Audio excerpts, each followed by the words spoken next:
అండి యూఎస్లో ఏమి దొరకవంటారు కదా. మా పాప వాళ్ళ ఇంటికి దగ్గరలో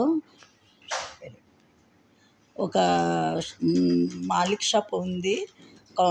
సూపర్ మార్కెట్ లాంటిది. అక్కడ ఓన్లీ రోటీస్ కౌంటర్స్ ఉన్నాయండి. చాలా బాగున్నాయి. బీట్రూట్ రోటీ, జవారీ రోటీ, మిస్సీ రోటీ, పరాటా, బీ అన్ని రకాలు రోటీస్లో ఎన్ని రకాలు ఉంటే అన్ని రకాలు ఉన్నాయండి. మిక్సీ పరాటా, ఆలూ పరాటా, మెంతి పరాటా, జవారీ రోటీ, పాలక్ పరాటా, అన్ని రకాల రోటీలు పొరాటాస్ అవైలబుల్గా ఉన్నాయండి.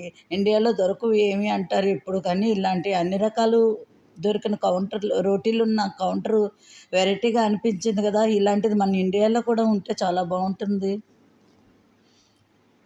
ఇది నాకు హైజీనిక్గా చాలా బాగుంది. మనము ఇంట్లో పెద్దవాళ్ళు ఉన్న, ఎవరైనా గెస్ట్లు వచ్చినా మనము చేసుకోవడం కష్టం కాబట్టి ఇలా హైజీనిక్గా ఉన్న రోటీస్ తెచ్చుకొని మనం వేడి చేసుకొని తినచ్చు. వెంటనే రెడీమేడ్వి ఫ్రెష్వి చేసి ఇస్తారండి. అలాగే బొబ్బట్లు కూడా ఉన్నాయి అవైలబుల్గాను. అలాగే వీట్ రోటీ ఉంది. అలాగే మైదా రోటీ ఉంది. నాన్ ఉన్నాయి. రకరకాలవి ఎన్నో అవైలబుల్గా ఉన్నాయండి. ఇది మీరు ఎవరికైనా నచ్చితే లైక్ చేయండి, సబ్స్క్రైబ్ చేయండి. Thank you.